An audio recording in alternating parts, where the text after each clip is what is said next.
Good afternoon, good morning, good evening, wherever you are in the world. Hello, Joe Irwin coming here with the live for this week, the Wellness Wednesday live for the 1st of April 2026. Can you believe it? Can you believe it? We're already in April. Like everything is just speeding up at the moment. Have you felt it? I know I have. Totally speed. Everything feels like it's going at 100 miles an hour. And this is why it's important to take that time for ourselves to just slow everything down and just have some space to really be present to the things that are important to you. And that's what I've been doing as everything's been speeding up. And today we're talking about catastrophizing, when your brain writes that the worst, the worst case scenario, the worst ending first. And I mean, it's very common. Okay, I know we all do it, and I used to do it a lot many years ago. And I learned how to break free from that, from thinking your worst case thinking to reclaiming that inner peace. So before we start, and if you're watching live, let me know. I just thought we'd just take a moment.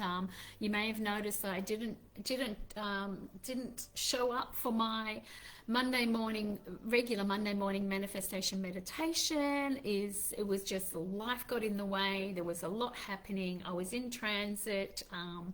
And sometimes we just have to surrender to what is. And I apologize for anyone that was wanting to do that. I think we did do a post in the group to apologize, but just wanted to personally apologize.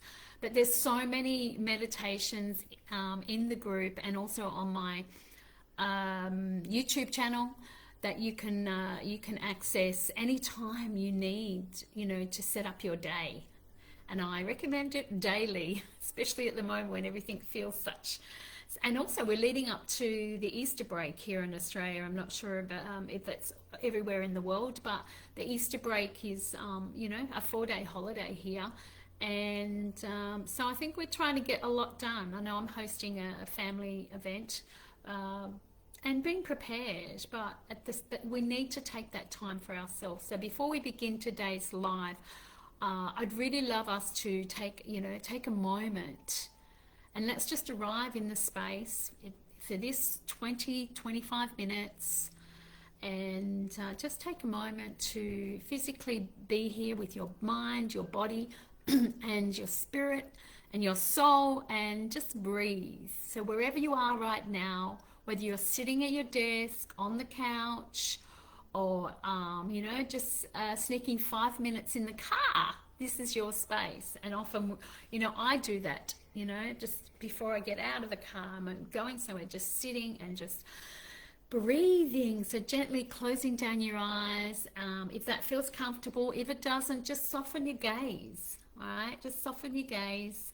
and take one slow deep breath through your nose, as we do for our meditation every week. Breathing in through the nose and pause, and slowly releasing out through the mouth, letting it go. Sometimes it can come out as a sigh, which is really powerful.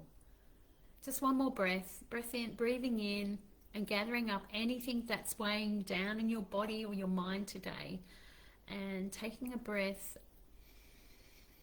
gathering it all up, pause and let it out, let it all go for this moment, this time we have together today. Beautiful. And we're just going to drop into presence. Just drop into presence, just being totally here in the present moment, and really understanding that time is just a figment of your imagination. And if we take the time for us, then everything else becomes easier. So if you're feeling anything weighing you down in your body, Just be aware that, just notice, and also notice when what your heart is beating. Okay, just notice that you're here, you've shown up, and that's all that matters. Because the intention for today is, we're not here to fix anything, right? We're not here. I'm never here for you to fix anything. I'm just here to help you gain awareness around what may be useful for you to pay attention to. And that's really the goal. That's the intention for our sessions every week. We're not here to perform. We're not here to push through anything. We're here to get curious, get honest, and just be, a little bit gentler with yourself, right? And a little bit gentler than you were yesterday. So just take one more breath and let it out, breathing through the mouth, and be here now. And welcome everyone to this beautiful topic today, which can feel quite heavy because it's quite a familiar inner experience that we all I guess have been through, or we all do. It's innately programmed in us. Have you ever sent a message to someone and that person didn't reply straight away? And your mind immediately goes, oh, what did I do? Are they upset with me? Have I said something wrong? Right? Or have I done something wrong? Like, it's such an inbuilt program with us to go to the worst case scenario first. Or maybe you notice a physical symptom within minutes and your brain, if you have something wrong with you, you feel like something doesn't feel right in your body, and you immediately go to a written diagnosis. You start Googling what it could be, or a prognosis. And then you start planning for the worst case scenario. And for me, I believe that, when we focus on something, and I know this, how the brain works, we actually create it. All right. So there's something in, what we're talking about today is maybe reprogramming it so it's not the experience the outcome of the experience that you have. Right. So that's what we call catastrophizing, when we go to those worst case scenarios, right? When people don't respond to us and we're wondering, or we're left, ever done that in a new relationship? I've heard it a lot in other people's experience. Oh, he hasn't replied yet. I wonder if he's not into me. All right, that's a big one. And we take those, go straight to those worst case scenarios before we even think that perhaps they are actually in an appointment, or they're at work and they can't respond. Or if I'm like me, I don't look at my phone 24/7. Sometimes it can take me some hours to get back to people because I have a life. I'm doing other things. So this is what we call catastrophizing. And if you've ever experienced it, you're not being dramatic. Or you're not broken. It's your brain simply doing what it is wired to do. Yeah, it is just doing it a little bit too well. And some of this comes from, maybe we've had, it's essentially it's keeping us safe. And maybe we've had to keep ourselves safe in situations in the past. So it remembers, it keeps a score of what has happened in the past, right? And remember last week we talked about the story about I should have known better, and how we judge our past selves through the lens of hindsight of our past experiences. Well, today this is, we're looking at the other side of that same pattern, right? Because if hindsight, keeps us stuck in the past, basically, and catastrophizing keeps us a prisoner of our future, of something that hasn't even happened yet. We don't even know whether it will happen, right? It's just our brain making up the stories. And both forms of these, forms of the mind trying to protect us. It's only trying to keep us safe. But really, quietly, you're being robbed of this present moment and what we're here to do and experience and live and create in our lives. So there's nothing wrong. It's just really normalizing it and understanding that catastrophizing is, it's when the body, when the mind, not the body, but the body actually can contract. But when the mind takes a small uncertain moment, just a small uncertain moment, and fast forwards it to a worst possible outcome. Can you relate? Can you relate? And if you're watching, I would love you to comment. I would love you to, give me some feedback. All right. Because it is a normal thing that our brain does, and it could be something as simple as, like if I speak up, they might think I'm too much, right? Keeping us, from fully expressing ourselves. If it doesn't work out, if something that you're, trying to do or succeed in, if it doesn't work out, I'll never get over it. It'll be a disaster. If I take the risk and I fail, I'll lose everything. All right? So you don't take risks. And if that person's quiet with me today, if you're in the office and somebody's being quiet, your brain goes, oh, I must have done something wrong, or she doesn't like me anymore. It's just an automated program that we actually go to, right? And then just notice sometimes how quickly our mind moves from a single moment of uncertainty into a full catastrophe. Yeah. And if you're relating, let me know. It's normal. Yeah. So why does our brain do this? Okay. It's its primary job to keep us safe. And like I said before, if you've had to be on high alert in the past, in your past, then this is an automatic default for you.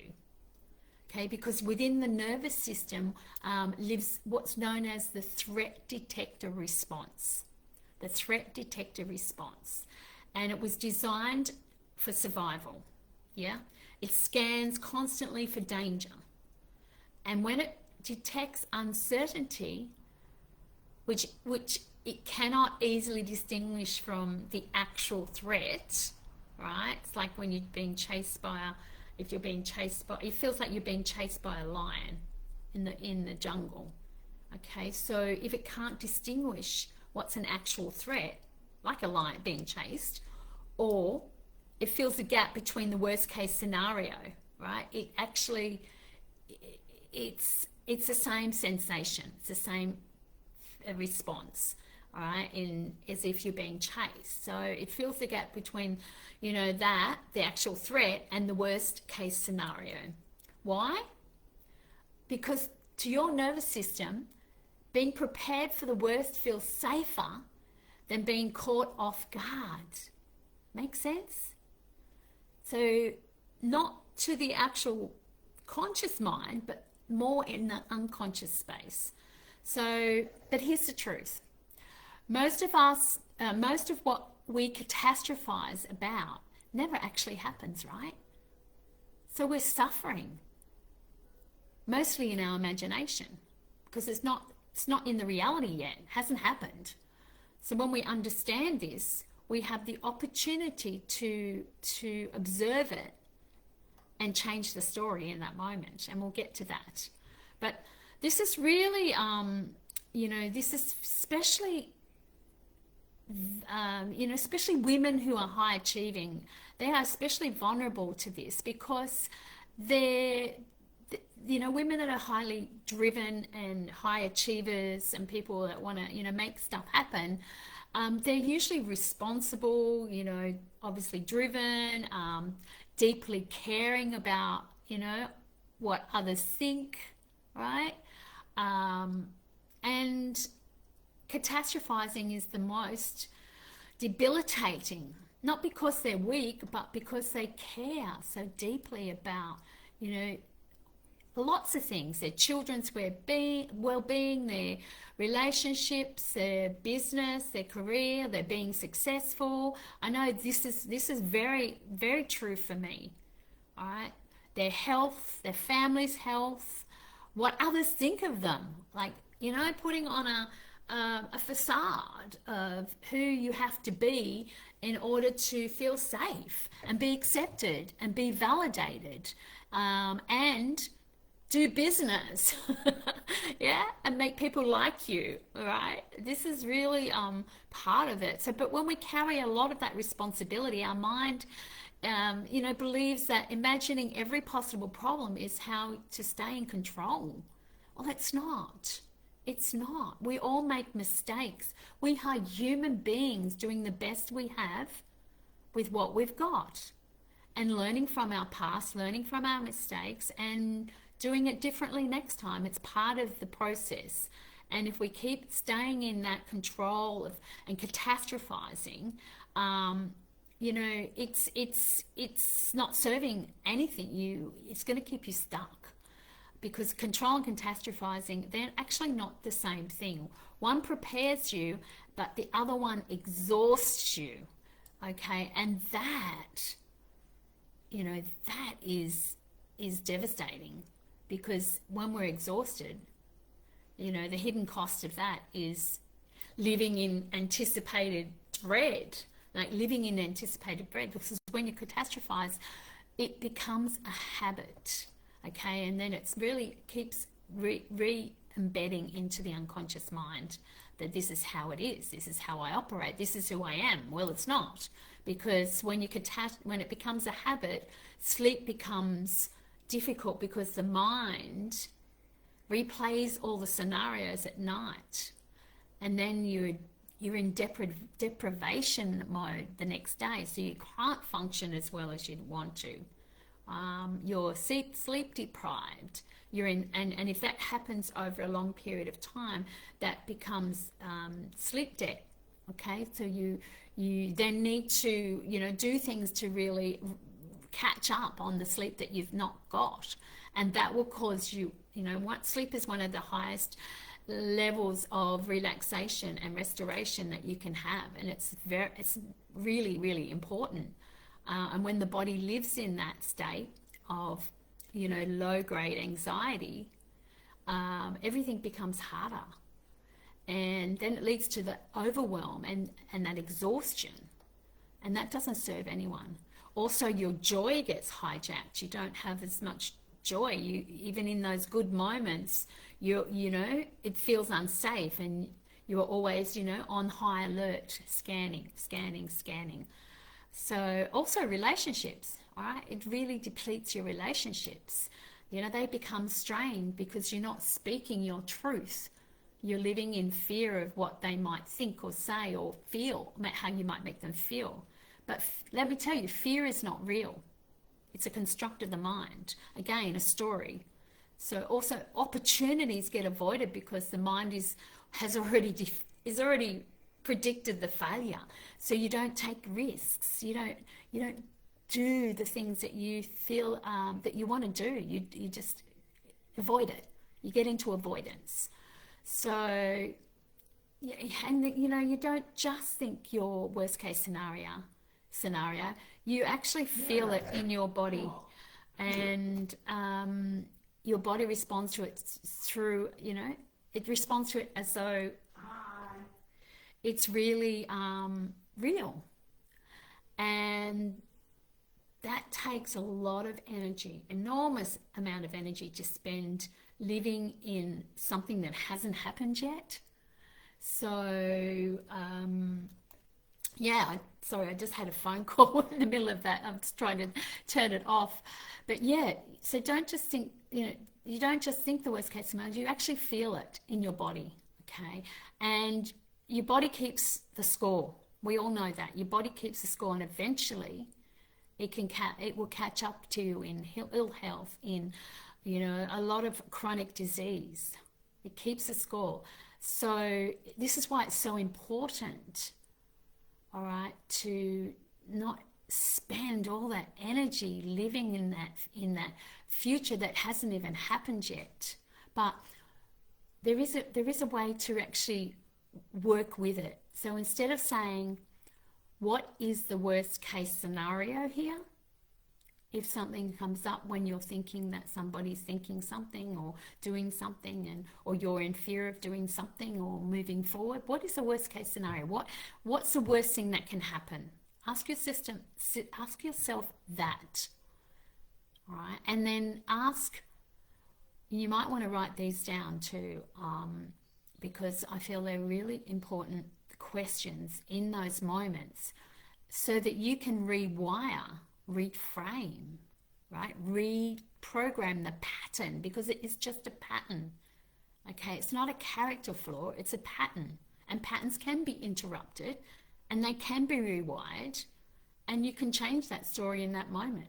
So ask, what if my mind is confusing uncertainty with danger? Yes? What if my mind is confusing uncertainty with danger? And then ask, what is actually true right now in this moment? What is true right now in this moment? Right? And there's the truth.